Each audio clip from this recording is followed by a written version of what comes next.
dizendo ali uma coisa que mais ou menos eu vou repetir agora também,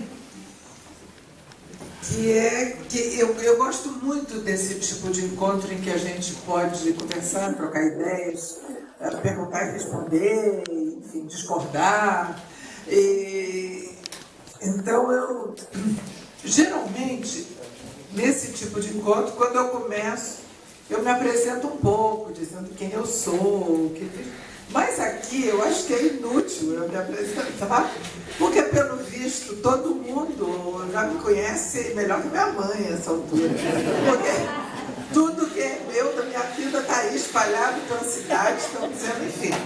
Então eu agradeço muito o carinho e não vou me apresentar muito não. Vou só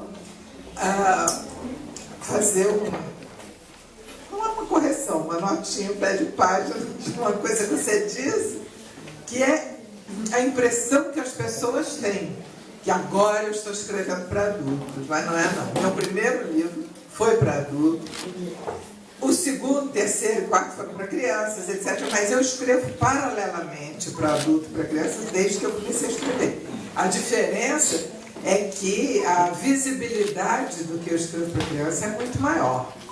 E tem um número muito maior de títulos, etc. Mas acho que o número de páginas que eu escrevi para adultos é maior do que eu escrevi para crianças.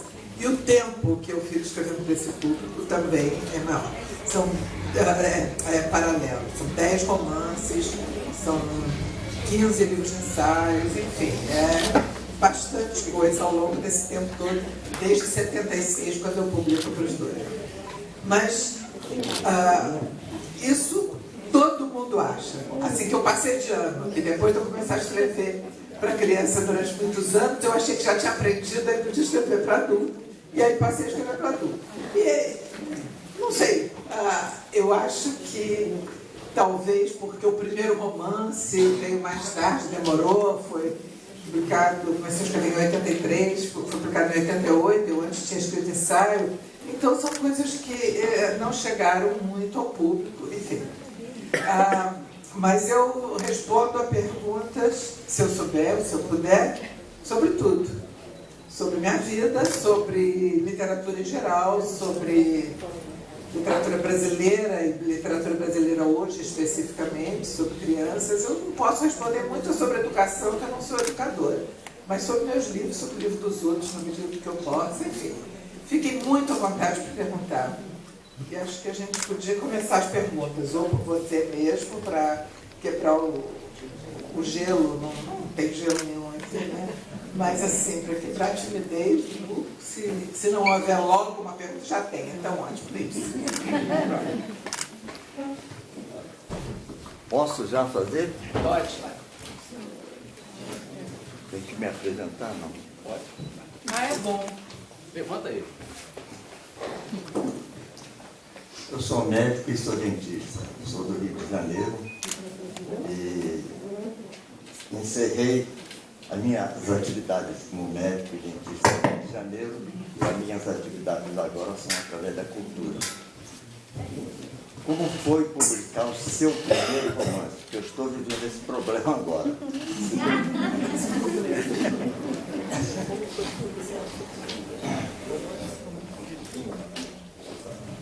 Ótimo, porque aí com 2 microfones fica um para o público, outro aqui para nós. O meu primeiro romance, eu acabei de dizer aqui que eu escrevi em 83, mais ou menos, e publiquei. Não, eu publiquei em 83, comecei a escrever em 78, eu me enganei na data aí, mas enfim. Eu já tinha publicado livros infantis, que eu comecei escrevendo numa revista, contos, e saiu, e já tinha publicado um ensaio sobre a obra de Guimarães Rosa, que foi a coisa mais difícil, porque foi o primeiro livro de adulto para publicar, assim, mas eu tive a sorte de ter um padrinho ótimo, que foi o Antônio Ais, que ele tinha ajudado a orientar, porque foi uma tese que eu fiz na França, e o Antônio Ais ajudou, enquanto eu estava no exílio.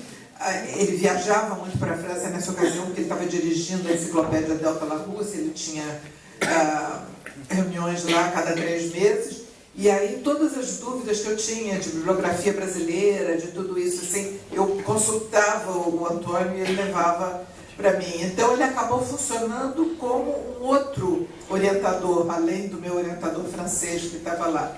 E ele gostou muito do resultado, então ele levou para um editor aqui, e eu tive que... Não pude publicar logo, quer dizer, logo que eu voltei do exílio, porque eu primeiro precisei traduzir para o português, porque ela tinha sido escrita em francês, que foi uma tese para a Universidade Francesa. Mas então eu já tinha um contato com um editor, que era um editor que não publicava romance,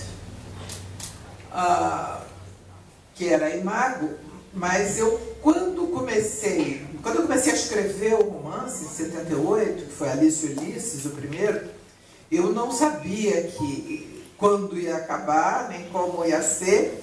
E esse romance tem uma longa história da escrita dele. Nesse tempo não havia computador, né? Então a gente não deletava, não cortava, não podia cortar, era com tesoura, mudava de lugar, colava com durex, botava setinha, fazia rascunhos com carbono, né? O Torres deve lembrar desse tempo, que ele também escreveu os primeiros livros assim. E eu comecei escrevendo uma história que era uma história, não sei aqui quem conhece o livro, o já leu, que eu sei que vários falaram comigo hoje, mas é uma história de amor, uma história de paixão entre um homem casado e uma mulher descasada. E eu dou o nome de Alice, como a Alice no País das Maravilhas, porque ela está sempre disposta a se encantar com tudo, a provar de tudo, enfim, disposta a uma experimentação muito grande. E ele, Ulisses, como o Ulisses de Homero, leva 18 anos de aventuras, mas vai voltar para Penélope.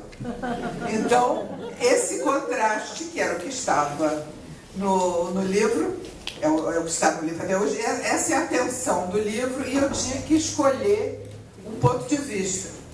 Então, a primeira versão do livro tinha 250 laudas, e era o ponto de vista de Alice. E aí, depois de escrever o livro, deixar descansar uns meses, que é uma coisa que eu faço até hoje, eu não acabo e entrego correndo, eu deixo, aí volto, releio, tudo isso. Quando eu fui reler, eu achei que um primeiro romance com uma história de amor, escrito por uma mulher na primeira pessoa, todo mundo ia achar que era autobiográfico. E eu não ia me expor a isso. Então eu resolvi escrever o romance todo outra vez, do ponto de vista do homem. Aí eu escrevi a segunda versão. Comecei o Alice e Ulisses todinho de novo, e ao mesmo tempo fui cortando. Eu sou de uma família de escritores em que o original, o final, é muito menor do que o inicial. É a família de Graciliano Ramos, não estou dizendo que eu pareço com ele. Mas assim, a gente vê, é uma família literária que vai reduzindo. A outra é a do Guimarães Rosa, que vai aumentando.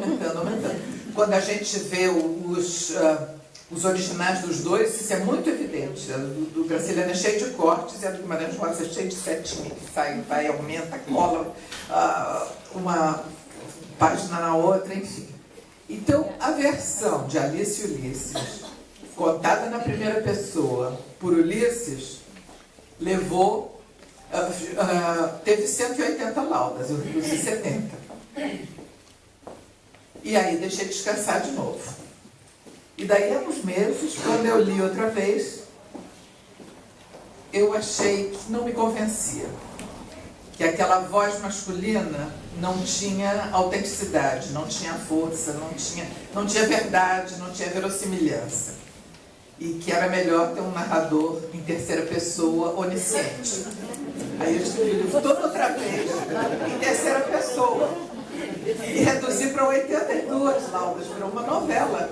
Fazendo o terceiro muito mais concisa e com muito mais forte. Eu me lembro que tinha um momento no começo, quando eles se encontram numa festa, que tinha 3 páginas e eu troquei por um parágrafo, né?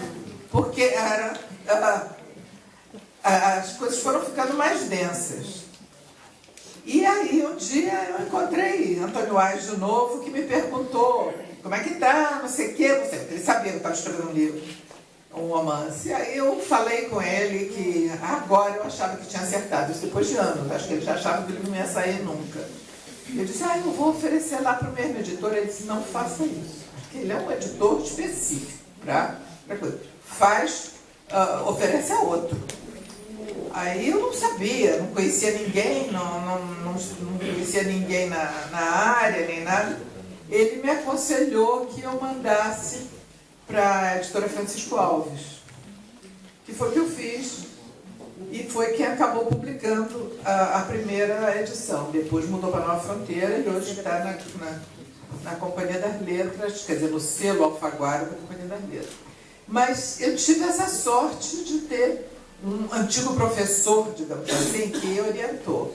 É muito difícil encontrar um editor para começar, mas eu acho que a maneira, não tem uma maneira só, ou alguém tem, ou o autor tem um agente, que é um pouco complicado e tem poucos agentes competentes no Brasil querendo. Outra coisa, outra possibilidade que o pessoal mais jovem está usando muito agora, e dá muito certo, eu acho que vai ser a independência e a autonomia de todos nós, das gerações futuras, que é realmente ir testando pela internet, em blog, etc., e isso acaba acontecendo. Eu acho que é uma maneira autônoma, muito digna, e acho que é possível, mas tem gente que tem dificuldade de lidar com a internet.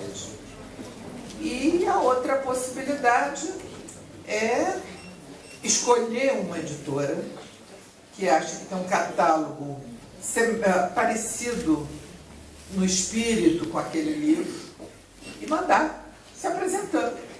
Demora um tempo, já aconteceu, mas eles leem e respondem. Já me responderam e já vou publicar o primeiro romance.